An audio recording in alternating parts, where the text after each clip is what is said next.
Alam mo ba na may lugar sa mundo na walang nagmamay-ari? Halina't tuklasin ang misteryo ng Birtawil. Ang Birtawil ay isang teritoryo sa pagitan ng Ehipto at Sudan. Ito ay isang maliit at desyertong lupain na halos walang populasyon at walang likas na yaman.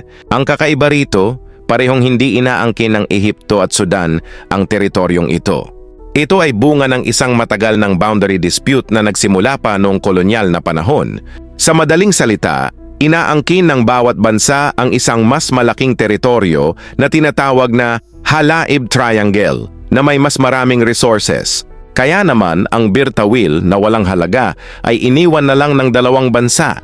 Dahil dito ang Birtawil ay itinuturing na isa sa iilang tunay na terra nullius o no man's land sa mundo. Isang kakaibang sitwasyon na nagpapakita kung paano ang mga geopolitical na desisyon ay maaaring mag-iwan ng isang lugar na nakalutang sa pagitan ng mga bansa. Kung nais mong malaman ang higit pa, i-follow kami!